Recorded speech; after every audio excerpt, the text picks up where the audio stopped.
Hi, my name's Stuart Lynch, and this is an extension of my MyTallies series where we built out a MyTally app using AppIntents, Widgets, and Siri Shortcuts. Well, in this case, now we're going to extend this for another 3 parts, and we'll be building out a WatchApp that'll communicate with and transfer tally information between a watch and an iPhone. And in this video, we'll start by building out the watch interface and ensuring that we do have connectivity between the two devices. I love getting your feedback, so if you enjoyed this video, please give it a thumbs up and leave me a comment below. Make sure you ring the bell to enable notifications and get notified whenever a new video is released. And if you want to support my work, you can buy me a coffee. A link is in the description. So this is what we'll be trying to accomplish by the end of these 3 videos of this section. We'll have a fully functional watch app that will allow us to communicate back and forth with our iOS app, the updates to our tallies. And updates can happen from the watch or from the iPhone, and we'll be using a watch connectivity session to transfer the relevant information back and forth. In addition, you'll be introduced to complications that can act as both an app launcher for your app, but also display the current selected tally value on the complication. Like the iPhone, you can switch between different tallies on the watch and update the watch even though it's not a selected tally on the phone. The changes, however, will transfer over and will persist to the SwiftUI data store on the phone. And as I said, the complication will always update to the selected tally on the watch.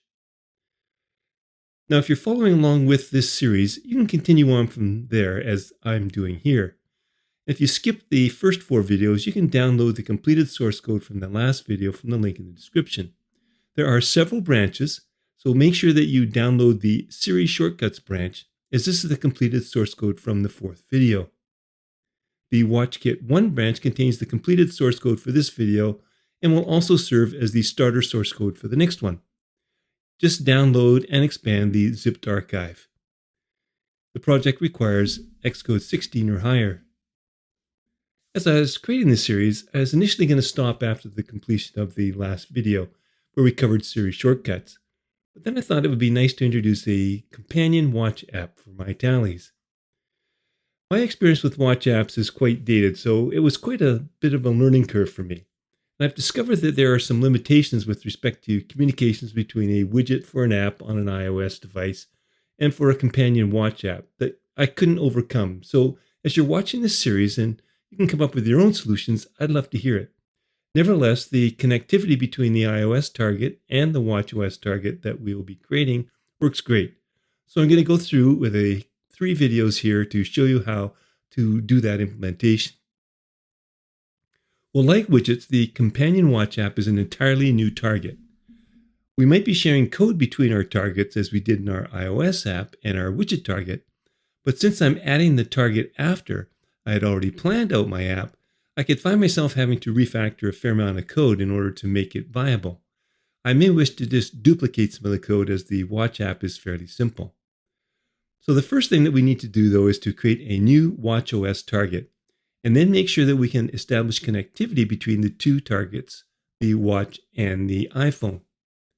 So from the File menu, choose New and select Target. Select the WatchOS tab, and then select App, and then Next. You can call your app MyTallies Watch. And then make sure that the selection is made for the Watch app for an existing iOS app, and that's the MyTallies. And then you can click on Finish. And then you can click on Activate to make it the current target. Now, before you proceed, there are a couple of things that you must check. First of all, by default, the watch simulators aren't installed by default when you install Xcode. You may recall that when you tried to create your first iOS app in Xcode 16, you had to download the simulators first. But if we were to tap on the Watch Apps content view here, it would give me the same notification to force me to download. And I've already done that. You can see that by going to Xcode Settings, and then the Components tab, where you see I have WatchOS 11.0 installed. Scrolling down, you can also see that I have other iOS beta simulators installed as well. Now, you may choose to tap on the Get button to get any other installed components you wish. The other thing that you need to ensure is that you have a watch simulator and an iPhone simulator paired. Now, this may be automatic for you, but for me, it was quite troublesome, and I ran into all sorts of issues at first. But if you go to the Window menu, you can select Devices and Simulators. And then make sure that you click on the Simulators tab, and then select the iPhone simulator that you are wanting to pair a watch with. And this will likely be the one that you've been using to build out your MyTallies app. And you can see that I have an iPhone 16 Pro selected, and it's paired with my Apple Watch Series 10 48mm. So that's going to be the one I'm using for all my testing. And this wasn't the case when I first started this. It looked like this, where I select this other iPhone 16 Pro. And you can see that this one is set for iOS 18.1. Now, there is no plus button here to add a paired watch. So in that case, I suggest that what you would do is delete the device that you want and recreate it by tapping the plus button. And then you can choose whatever device you want from the list and make sure that you correctly choose the right OS version. And when you do that, you can then select a paired Apple Watch checkbox and then click on Next. And then select the watch that you want to pair it with, along with the iOS version. And then you can create, and you should be good to go from there. Well, I'm okay because I have my iPhone 16 Pro already paired, and I'm running Xcode 16 and iOS 18 and WatchOS 11 at the time of this video. So let me tap on the first view of the Watch app, which is the content view, and you can see what we have. Deciding for a watch in SwiftUI should be very familiar to you. But first, we better make sure that we have established the WatchKit connectivity between our two paired devices.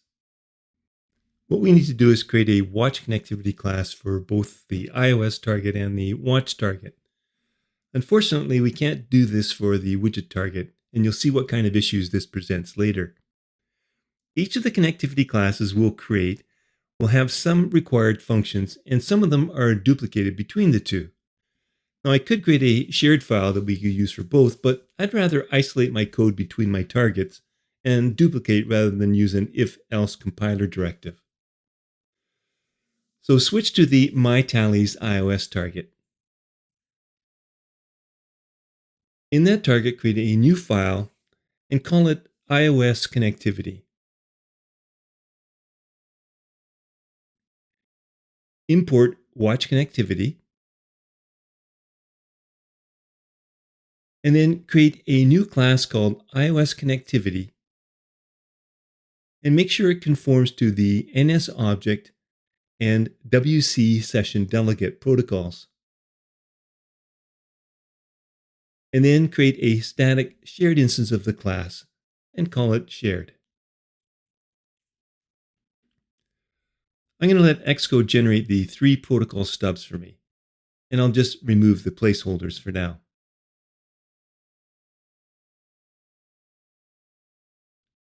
I also like to keep the static property at the top, so I'm going to move it up there right now. Next, I'm going to create an override init, and then within the body, I can call super init. So when our connectivity class is initialized, we can check to see if it's supported, and if so, we can create a WC session. And all we need is the WC session's static default. And then we can tell all delegate functions that we're going to handle that within this class. So session.delegate is self. And then we can activate that session by calling the activate function. Now in the activation did complete with function, we can check to see if the Watch app is installed. Remember, we're on the iPhone right now, and respond accordingly. In the future, I may wish to alert a user if there are any issues for this, so that'll mean updating our app, and the code is not necessarily being executed on the main thread, so we'll have to force it to do so. Now, we won't be updating or changing the UI as a result, so we really don't need to do this, but it's good practice anyway. So I'm going to create a task unit of work and use appMainActor to push the activity onto the main thread. And then you can see that this function has an activation state argument that we can check. And what we want to check for is it is activated. And then we can check to see if our sessions is WatchApp installed property is true. And then if so, we can print out something to the console, such as WatchApp is installed. And in order to see this with all the other junk in the console, I like to create an emoji, like a check mark in front here, so it makes it easier for me to see. So now when we present our first view, which is our Tally selection view, I'd like to create an instance of that shared class. So I'm going to call it connectivity, and it's simply iOS connectivity.shared. So now let's switch our target to the Watch app, and we're going to create another class for WatchOS connectivity as before. So we'll create that file, and then I'll import Watch connectivity. I'll create a new class, and I'm going to call it WatchOS connectivity. And as before, I'll have it conform to the NS object and the WC session delegate protocols. I'm going to make this a singleton then and create a shared instance that I will call shared.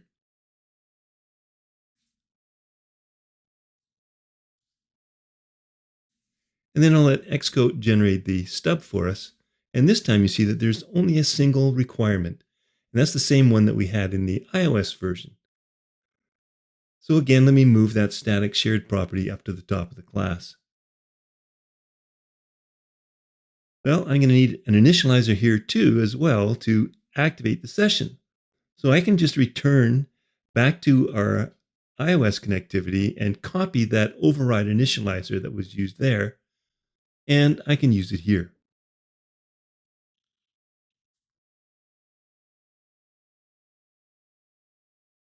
And then in content view for our Watch app, we can create another instance of this shared class and call it connectivity here as well. Well, this should be good enough now to test to see if we have a good pairing. So first, make sure you are on the watch target and select that paired watch and run the code. Now, it may take a bit to launch the watch simulator, but it should launch and your app should proceed to launch and you'll get the Hello World content view screen displayed. Without exiting, switch to the iOS target and make sure that you select your paired simulator and then run it. Now, I've found that simulators can be really quite finicky at start. And if you were to be running this on a real Apple Watch paired with a real iPhone, you won't run into these same issues that I keep on getting. And I'm getting here where on the first launch it's telling me that the WC Session Counterpart app is not installed yet I have it installed. So without making any changes to my code, I'm going to go back and switch to the WatchOS app once more and run it again. And then I'll switch back to the MyTallies, the iOS app, and I'll run it once more here.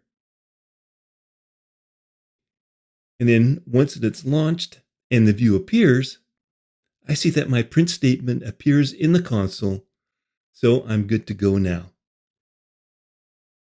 So if you run into this later on when you're running your project, just make sure you launch a couple of times until you see that green check mark. The next step will be to design our Watch app's interface. Before I build out the interface, let me just do a little housekeeping with my app. I want to move this iOS connectivity file down in my group, so it's just below the router. and I'll be working in it more, so I like to place it where I can find it. Next, I'm going to switch to my WatchApp content view and make sure that I switch the target as well. Now, the first thing I'm going to do here is rename content view. And I can use the refactor and name it TallyUpdateView. Now, I personally don't like the new folder usage in Xcode 16, as I prefer to rearrange my files as I like them. So I'm going to change the folder to a group. And when I do that, I can rearrange the files in order of importance. And the first thing for me is being able to find the app entry point, and I place it at the top. So I'll move that up first. And then next, I like to have the first view that's presented, and that's the Tally Update view. So I'll move it below the app entry point. Now the rest is okay for now. My connectivity file is at the bottom below the preview and the assets folder, so I can see it easily. Now the watch and the iPhone are completely different devices, so we will not be able to use the app group to share Swift data content between the two targets. In Swift, when you're working with Watch Connectivity framework to transfer data between an iPhone app and a Watch app, the payload that is transferred is typically transferred as a dictionary. And the keys in this dictionary must be strings, and the values must be a property plist type object, meaning that the values must conform to the codable protocol. Specifically, the dictionary values can be any one of the following data types or collections of them, meaning strings, ints, doubles, floats, bools, date, data, URLs, etc. Now, essentially, you should only use these types that can be serialized into a property list. If you need to send more complex objects, you'll need to either break them down into supported types or use JSON serialization to convert the data before sending. What I propose that we do is just create a model that we can serialize using the codable protocol, where we can encode it as data and pass it along as our payload. What we want to transfer is information that will represent a tally, namely a name and a value, or a collection of them representing the entire array of tallies. So we'll be doing this in the next video, but it's worth knowing where we're headed. So in either of these two targets, I'm going to have to create that model because it's going to be used for both the iOS and for the watch target. So since I'm currently working in the watch target, let me just start here. I'm going to create a new file, and I can call it WatchTally, and make sure that I check both of my targets, not the widget one. And then I'm going to create a structure with the same name, but I'm going to make it conform to the identifiable, hashable, and codable protocols. And then I can create two properties, one for name, that's going to be a string, and one for value, that is an int. And I'll just provide a default value of 0. Now for the ID, we know we have to have one because of the identifiable protocol. I know that our names are unique, so I'll just use a computed property here for the ID that is the string and assign it the name property. And then for design purposes, I'm going to create a static variable called MockTallies that is an array of these watch tallies. And then I can create two instances. So how about a watch tally with the name alpha? I'm not going to provide a value. I'll just let it default to the 0. And then how about one for beta? But I will create it with a value of 10. So now that we have some mock data to work with, we can create our views and use that mock data. In our iOS app, we use Swift data to manage our data. Well, what I want to do is to create an observable type object that will essentially do the same thing for us, but we'll observe changes on an array of watch tally instead of using the managed context to observe changes on the array of tallies. So in the watch target, I'm going to create a new file and I'm going to call it TallyManager. But I'm going to make sure I only make it a member of the WatchApp target. And inside there, I'll create a new class called TallyManager and apply the observable macro. Now, I'm also going to be using this class outside of our view in our connectivity class and elsewhere for accessing the content. So I'm going to make it a shared instance as well. Now, this class is only going to have two properties. First being tallies, which is an array of WatchTally that we can initialize as an empty array. And then we can have a selected tally, and that will be an optional tally type. And that'll be one of the tallies in our array. Well, we can create two functions. One for updating our tallies, so we're going to call it UpdateTallies, and it will receive an array of WatchTally. Then we can assign the tallies to the class tallies as self. And the selected tally will be our first one. And then as a second function, we'll create one called increaseSelected. And what we can do here is just simply get that selected tally's value and increment it by 1. We can use an if-let to unwrap the index, which is the tally's first index, where the iterator's name is equal to the selected tally name. And then we can set the value of the tallies array at the index by increasing it by 1.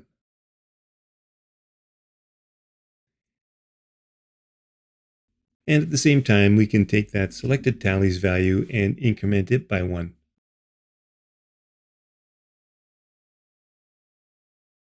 And then at the app entry point, I'm going to create a state property called TallyManager. And that's going to be an instance of this shared class. And I'll inject it into the environment so that we can access it and observe changes in our views. Well, now we're finally ready to design our interface.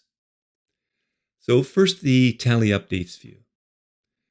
We'll need to access our TallyManager. So I can access it from the environment, and I can assign it to a variable that I will call TallyManager.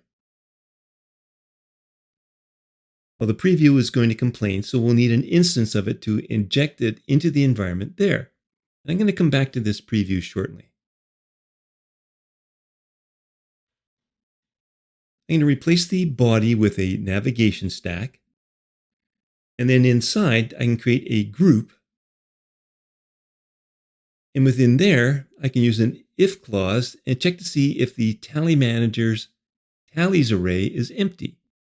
And then if it is, I can create a content unavailable view using the string launch the app on the iPhone,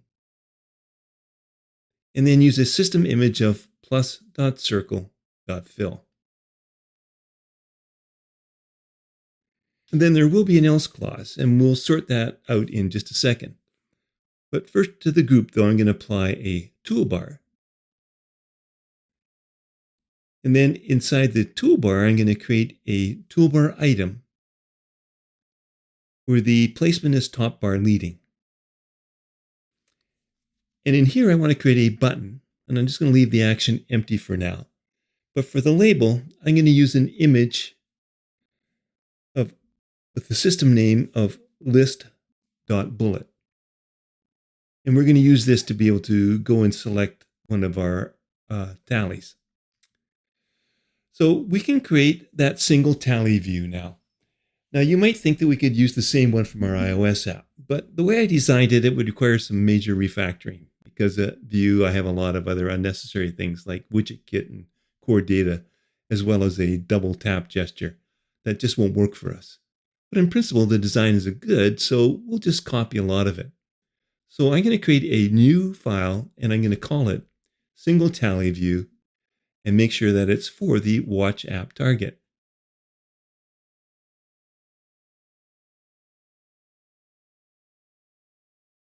We'll need access to our TallyManager, so we can access that from the environment and call it TallyManager. And we can then stop the preview from completing. We'll need to do a couple of things. I'm going to use the previewable macro to create a state property that is an instance of our TallyManager.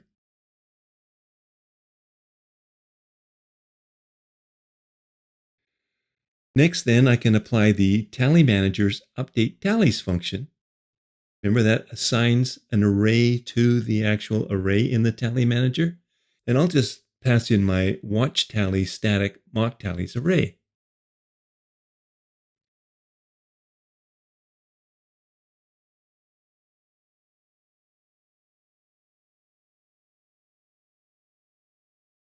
So I can replace the body then of our view with an if clause to check to see if the TallyManager's selected tally is not nil.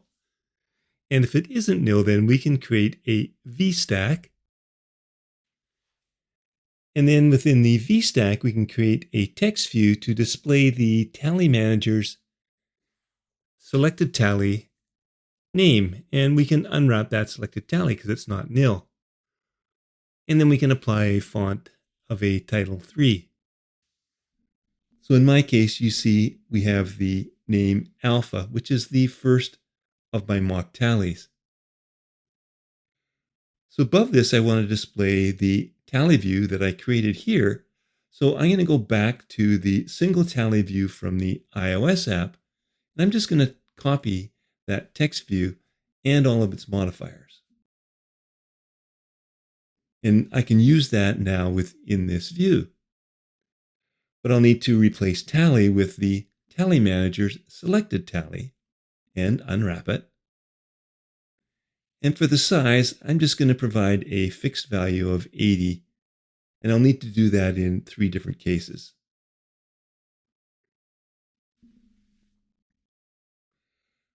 And then we can create an on-tap gesture here. And then within the action of the on-tap gesture, I'm going to create a with animation block. And I'm just going to call the TallyManager's increase selected function. And as you see, when we test in the preview here, our tally increments nicely when tapped. Well, that's pretty nice. And I know this is a long video, but it's worthwhile going through this. I want to reuse this same mock data in all of my views. So if you've watched one of my earlier videos on the preview modifier, I'll leave a link in the description, you'll notice that we can create a preview modifier and an extension that will give us a preview trait, and that's going to make things much easier. So just outside of the view struct, I'm going to create a new struct, and I'm going to call it MockData. That will conform to the preview modifier protocol. And this preview modifier has a body function requirement. And we're just going to let the context be void, and it'll return some view. But before we return the view, which is going to be the content, we can apply those same 2 things that we did in our preview, namely the previewable state property of an instance of the TallyManager. And then we can return the content with the environment having injected that TallyManager. And then to make the whole thing a bit more swifty, we can create an extension on PreviewTrate where the generic T is equal to a PreviewTraits enum case. And then we can create a static variable called MockData of type self. And that's going to be equal to the modifier where the instance is our MockData. So this means then we can update our preview to simply use that trait and not have to apply the environment to the view or that previewable state property. So now I can return to my update tally view here, and we can apply that same trait here in the preview, where the traits is the mock data, and we don't need the environment. And then we can go back to our else clause, of our Update Tally view and simply present the single tally view.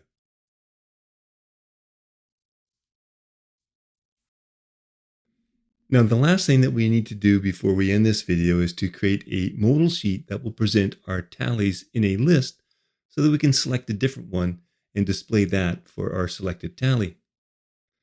So I'll need to create a new SwiftUI view in our WatchApp target, and I'm going to call it MyTallies ListView. So we'll need to access two things from the environment. We'll need the TallyManager itself. We'll call TallyManager.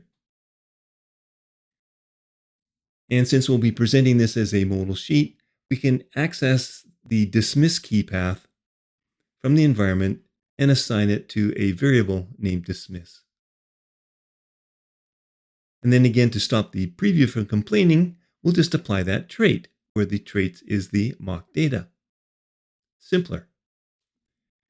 For the view itself, I'll replace the content of the body with a list that iterates over the TallyManager's tallies array. And that's going to give us a tally iterator. And then for the row, I'm just going to create a button where the label is going to be an H stack. And then the first element of the H stack, I'm going to present the tally name in a text view. I'll add a spacer.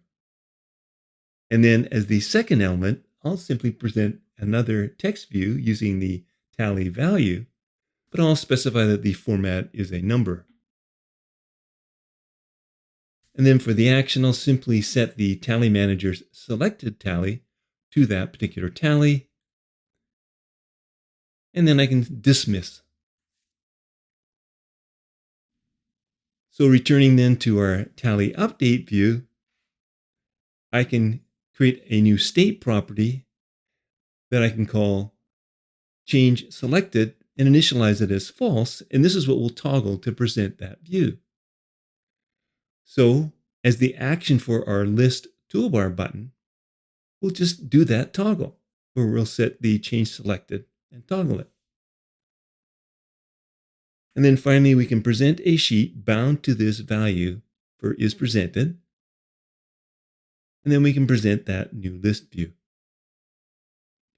And you can test this out now in the preview and see that we can now both update the current tally. And then when we tap the list button, we can see the updated value in the list, and we can choose another one and update it as well. There's our Watch app. And this is a good place to stop.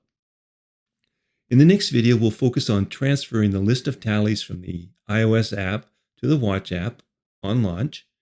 And then each time we add or remove a tally, we'll need to refresh the list, of course. And then from both targets, each time we tap on a tally, we'll need to pass that update on to the other target to update the values and, in the case of the iOS app, persist it to data storage. So if you've enjoyed this series so far, please give it a thumbs up and leave me a comment below. Make sure you subscribe to my channel and enable notifications so that you are made aware of new videos that I release. And you can also download my free channel listing app to be able to search for and find content from any one of my close to 350 Swift and SwiftUI related videos.